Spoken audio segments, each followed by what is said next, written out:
বন্ধুরা সবাই কেমন আছো? বন্ধুরা আজকে তোমাদের আপন মায়ের সাথে রাতে কাজ করার অসাধারণ একটি সত্য ঘটনা বলবো। গল্পটি শেষ পর্যন্ত শুনলে তোমরা বাধ্য হবে হাতের কাজ করতে। না হলে সবাই আমাকে কাজ করে দিয়ে যাবে, আমি বাধা দেব না। আমি শ্রদ্ধা, বয়স ৪৪ বছর। আমি একজন গৃহিণী। আমার স্বামী সোমেশ, বয়স ৪৯ বছর।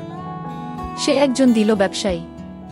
আমার দিল ছেলে রঞ্জিত, বয়স ২৬ বছর। সে তার বাবার ব্যবসায় সাহায্য করে। ২ দিন পর তার বিয়ে। আমার দিল মেয়ে রাখি, বয়স ২৪ বছর। ২ দিন পর তারও বিয়ে। আমার ছোট মেয়ে দীপা, বয়স ২২ বছর, কলেজ ছাত্রী। আমার ছোট ছেলে প্রতাপ, বয়স ২০ বছর, কলেজ ছাত্র। আমি তার প্রেমে পাগল, আর সে আমার সাহায্যে বাড়ির অন্যান্য মেয়েদের কাজ করে দিয়ে তার প্রেমে পাগল বানিয়েছে। আর আমার পরিবারের নতুন সদস্য আমার দিল ছেলের স্ত্রী ভাবনা, বয়স ২২ বছর। ঘটনা শুরু হয়েছিল ২ বছর আগে, যা এখন পর্যন্ত চলছে। ঘটনাটা হলো যখন আমার দিল ছেলের বিয়ে ঠিক হয়, আর সাথে আমার দিল মেয়েরও।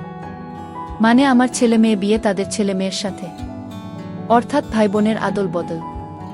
ছেলে মেয়ের বিয়ে, তাই বাড়িতে অনেক আত্মীয় স্বজন এসেছিল। তাই থাকার জায়গার কমতি পড়ে, যার জন্য আমাকে আর প্রতাপকে স্টোর রুমে ঘুমাতে হয়। আমি এতই সতী ছিলাম যে আমি বিয়ের পর কোনো পুরুষের দিকে ভালোভাবে তাকাইনি। আর এখন আমি প্রতাপের প্রেমে পাগল। আসলে মানুষ ঠিকই বলে যে কার জীবনে কখন কি ঘটে কেউ তা বলতে পারে না। ঠিক তেমনি আমার জীবনেও তাই হয়েছে।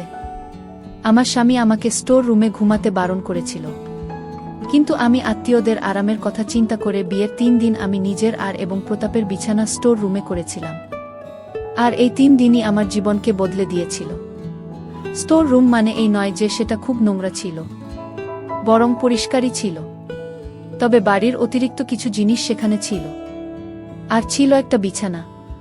প্রথম দিন যখন আমি প্রতাপকে স্টোর রুম ঘুমানোর কথা বললাম, তখন সে আমাকে রাগ দেখালো, কিন্তু কিছুক্ষণ পর সে রাজি হয়ে গেল। স্টোর রুমটা নিচতলা ছিল, আর দোতলা ছিল আমার দিল ছেলের রুম। নিচেতলায় আমার ২ মেয়ে একসাথে থাকত। প্রতাপেরও আলাদা রুম ছিল, যেখানে আজ আত্মীয়রা ছিল। আর আমার রুমে ছিল আমার ননদ আর তার পরিবার। আর বাড়ির অন্যান্য জায়গায় অন্য আত্মীয়রা থাকল। বাড়ির সব কাজ শেষ হতে হতে রাত হয়ে গেল, রাত ১২টা। প্রতাপ আগেই স্টোর রুমে গিয়ে শুয়ে পড়েছিল, তাই আমি স্টোর রুমে এসে রুমের দরজা ভিতর থেকে বন্ধ করে দিলাম। এ ঘরের বেডটা সিঙ্গেল বেড ছিল, তাই জায়গা কম।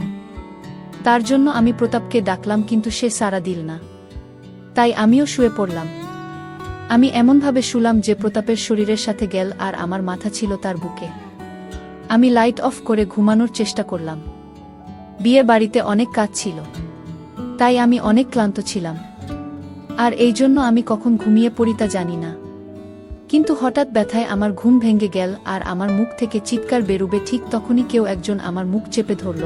তাই আমার মুখ থেকে আর চিৎকার বেরুল না। তাই আমি তার হাত থেকে বাঁচার জন্য ছটফট করছিলাম, তাকে ঠেলে দেওয়ার চেষ্টা করছিলাম, কিন্তু কিছুই করতে পারছিলাম না, কারণ আমার উপরে যে ছিল সে অনেক শক্তিশালী ছিল। ঠিক তখনই প্রতাপ বলে উঠল, মা, হয়ে গেছে মা, পুরোটাই নেমে গেছে। আমি আরো বেশি ছটফট করতে লাগলাম, কারণ আমার নিজের ছেলেই আমাকে কাজ করে দিচ্ছে। তার মধ্যে কোনো ভয় ছিল না যে এটা একটা বিয়ের বাড়ি। আমি তার থেকে পরিত্রাণ পাওয়ার জন্য আর কিছু বলার জন্য অনেক চেষ্টা করলাম, কিন্তু সে পুরো রাক্ষস হয়ে গিয়েছিল। ব্যথায় আমার চোখ দিয়ে পানি বেরুতে লাগলো, কিন্তু আমি কিছুই করতে পারছিলাম না। এখন আমারও ব্যথা কমে গেছিল, তাই আমি প্রতাপকে আর মুখ থেকে হাত সরাতে বললাম। তখন সে বলল, আমি হাত সরানোর পর যদি তুমি চিৎকার করো তবে তোমারই ইজ্জত যাবে। তাই আমি তোমার মুখ থেকে হাত সরালে তুমি চিৎকার না করে চুপচাপ কাজ করিয়ে নাও। মুখ থেকে হাত সরাতেই প্রথমে আমি জোরে জোরে নিঃশ্বাস নিলাম। তারপর তাকে আমার উপর থেকে সরানোর চেষ্টা করতে করতে ধীরে ধীরে বললাম, ছাড় আমাকে, আমি তোর মা। এসব বলতে বলতে তাকে সরানোর জন্য আমি তাকে ধাক্কা দিতে লাগলাম। এতে প্রতাপ রেগে গিয়ে আমার চুল ধরে বলল, যা হওয়ার তা হয়ে গেছে মা। একটু পর শুধু মজা আর মজা, এবারও সে আমার মুখ বন্ধ করে দিল। এতে আমি তার নিচে পানিহীন মাছের মতো ছটফট করতে লাগলাম। এভাবে কিছুক্ষণ পর ক্লান্ত হয়ে সে শান্ত হল। সে সময় আমি তাকে আমার থেকে আলাদা করার চেষ্টা করলাম, কিন্তু পারলাম না। ভিতরে ফেলতে নিষেধ করলাম, কিন্তু সে শুনল না।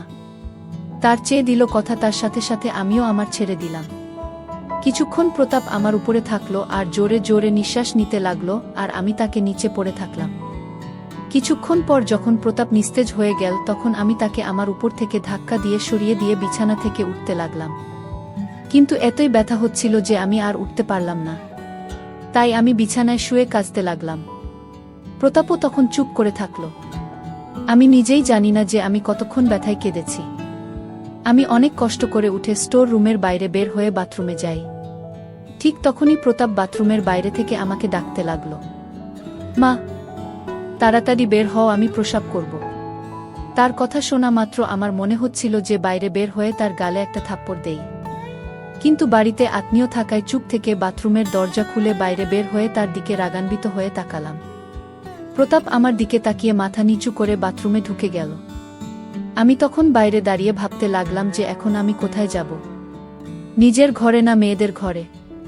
কিন্তু কোথাও জায়গা না থাকায় আমি আবার স্টোর রুমে এসে শুয়ে পড়লাম।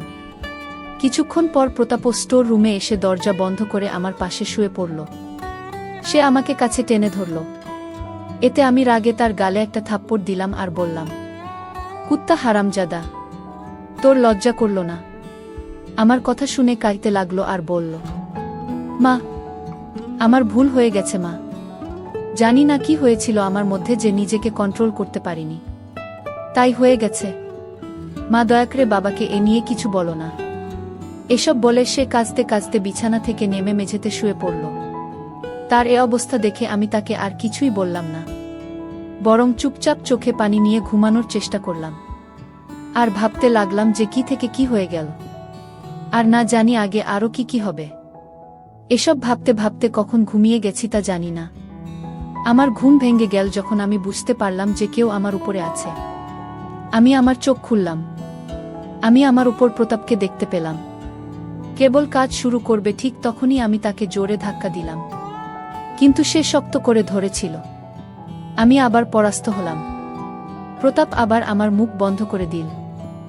এখন স্টোর রুমে কিছুটা আলো ছিল, কারণ বাইরে হল রুমে লাইট জ্বালানো ছিল। তাই আমার একে অপরকে দেখতে পাচ্ছিলাম। মা, বেশি চিৎকার করো না, বাইরে আত্মীয় স্বজনেরা সব উঠে যাবে, তখন সবাই জানতে পারবে। আমার চোখ দিয়ে পানি পড়তে লাগলো, কিন্তু প্রতাপ তবুও থামল না। আমি ছটফট করতে লাগলাম, তবে সে আমার মুখ থেকে হাত সরিয়ে নিল। কিন্তু আমি চিৎকার করতে পারলাম না, কারণ বাসা ভর্তি মেহমান। তাই তাকে নিচু সুরে বললাম, কেন এমন করছিস প্রতাপ? আমাকে ছেড়ে দে, আমি যে তোর মা। এসব বলতে বলতে আমি তাকে সরাতে লাগলাম, কিন্তু সে আমাকে শক্ত করে ধরে রাখল আর বলল, আর একটু মা। আমার চোখ দিয়ে পানি পড়তে লাগলো। ঠিক তখনই বাইরে থেকে আমার দিল মেয়ে আমাকে ডাকতে লাগলো, মা, অনেক বেলা হয়ে গেছে, ঘুম থেকে উঠো। এতে আমি তাড়াতাড়ি চোখ খুলে প্রতাপের দিকে তাকালাম। সে আমাকে চুপ করে থাকার ইশারা করল। তখন আমি তাকে বললাম, প্রতাপ, ছেড়ে দে আমায়, বাইরের সবাই আছে বাপ, আমি তোর মা। এটা পাপ। একথা বলে আমি যখন আবার উঠতে চেষ্টা করি তখন প্রতাপ আবার আমাকে বাধা দিল। মা, আমার আসছে, আমার আসছে বলে কাঁপতে লাগলো। তখন আমি তাকে বললাম, বাইরে ফেল। কিন্তু কথা না শুনে সে ভিতরে ফেলল। আবার রাখিয়ে আমাকে ডাকতে লাগলো। তাই আমি প্রতাপকে আমার উপর থেকে ধাক্কা দিয়ে সরিয়ে দিলাম। অনেক কষ্ট করে স্টোর রুম থেকে বাইরে বের হলাম। আমাকে ল্যান্ডাতে দেখে রাখিয়ে আমায় জিজ্ঞেস করল, কি হয়েছে মা? আমি বললাম, কিছু না, কাজ করতে করতে একটু ক্লান্ত হয়ে গেছি। ভাবতে লাগলাম যে সোমেশকে সব বলে দেব। মাঝে মাঝে আমি সোমেশের কাছে গেলেও তাকে কিছুই বলতে পারলাম না, কারণ বিয়ের বাড়িয়ে এ নিয়ে না জানি কি না কি হয়ে যায়। তাই বিয়ের পর সোমেশের সাথে এ নিয়ে কথা বলবো বলে ভাবলাম আর বাড়ির কাজে লেগে পড়লাম। আর একদিন পর আমার ছেলে মেয়ের বিয়ে, তাই আরও আত্মীয় স্বজন বাসায় আসতে লাগলো। ফলে বাড়িতে থাকার জায়গা আরও কমে গেল। কিন্তু আমি আজ প্রতাপের সাথে থাকবো না বলে ভেবে নিয়েছি। দিনের বেলা প্রতাপের মুখোমুখি হলেই আমার দুজনই মুখ ঘুরিয়ে নিচ্ছিলাম। আর রাতে যখন ঘুমানোর সময় এলো তখন আমার ঘুমানোর জায়গা ছিল না। তখন প্রতাপ আমাকে স্টোর রুমে ঘুমাতে বলল। এটা শুনে আমি তার দিকে তাকাতেই সে গতরাতের জন্য আমার কাছে ক্ষমা চেয়ে বলল, আর হবে না মা, একথা বলে কাঁদতে লাগলো। তার চোখে পানি দেখে আমি তাকে বিশ্বাস করলাম, আর তার সাথে স্টোর রুমে ঘুমাতে আসলাম। রুমে এসে আমরা শুয়ে পড়লাম। আমরা একে অপরের সাথে কথা বলছিলাম না, আর না চাইতেও বারবার আমার সকালে কথা মনে পড়ছিল। ঘুমানোর চেষ্টা করলাম, প্রায় ঘুমিয়েই গিয়েছিলাম, কিন্তু প্রতাপের জন্য তা আর হলো না।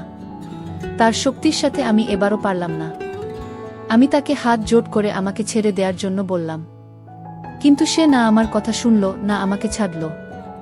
আমরা দুজনই জোরে জোরে নিঃশ্বাস নিতে লাগলাম। আমার চোখ দিয়ে পানি পড়তে লাগলো, কিন্তু এতে প্রতাপের কিছু যায় আসে না। আমি কাঁদতে কাঁদতে ঘুমিয়ে পড়লাম। আমি একটা জীবন্ত লাশের মতো সব সহ্য করে নিচ্ছি। বাথরুমে গিয়ে আমি কাঁদতে লাগলাম, কারণ আমি কিছুই করতে পারছিলাম না। সারাদিন কাজের মধ্যেই গেল। রাতে পার্টি সেন্টারে বিয়ের জন্য দুই পরিবার এক হলাম। বিয়ের কার্যক্রম শুরু হয়ে গেল। হঠাৎ আমার একটা জিনিসের জন্য বাসায় যাওয়ার প্রয়োজন হলো, কিন্তু আমি রাত 1টার সময় অন্য কারো সাথে যাওয়া নিরাপদ মনে করলাম না। তাই আমি প্রতাপকে নিয়ে গেলাম। বাসায় শুধু বয়স্ক আত্মীয়রা ছিল, আর বাকিরা সবাই ছিল পার্টি সেন্টারে। যখন আমি আমার ঘরে জিনিস নিতে আসলাম ঠিক তখনই প্রতাপ আমার ঘরে ঢুকে দরজা বন্ধ করে দিল। এটা দেখে আমি বললাম, প্রতাপ, কি দরজা বন্ধ করছিস কেন? আমি তার মতলব বুঝে গিয়েছিলাম। তাড়াতাড়ি আসো মা, আমাদের পার্টি সেন্টারেও যেতে হবে। তার একথা শুনে আমি ঘর থেকে বেরিয়ে যেতে লাগলাম। ঠিক তখনই প্রতাপ তার মোবাইল বের করে আমাকে একটা ভিডিও দেখাতে লাগলো, যেখানে সে আমাকে কাজ করে দিচ্ছে। এটা দেখে আমি খুব ভয় পেয়ে গেলাম। তখন সে আমাকে বলল, উপরে আসো, না হলে এই ভিডিওটা আমি বাবাকে পাঠিয়ে দেব।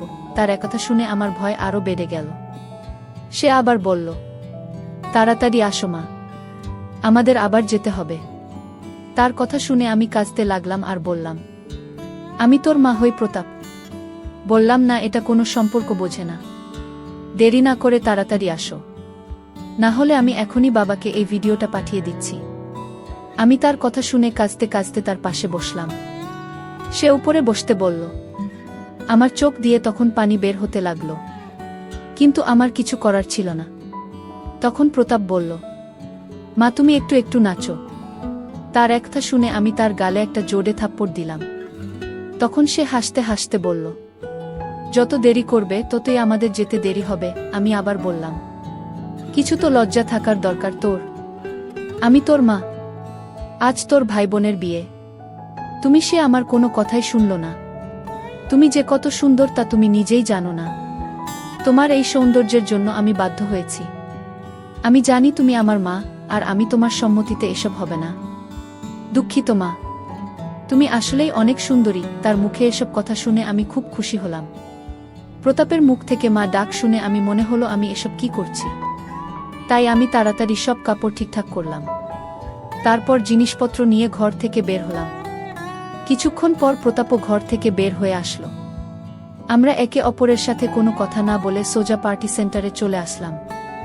এখানে এসে সোমেশ আমার সাথে রাগারাগি করলো দেরি করার জন্য, কিন্তু আমি তাকে কি করে বলি যে একটু আগে আমার সাথে কি কি ঘটেছে। ঠিক তখনই আমার নজর প্রতাপের উপর গেল। সে আমাকে দেখে চোখ মারল।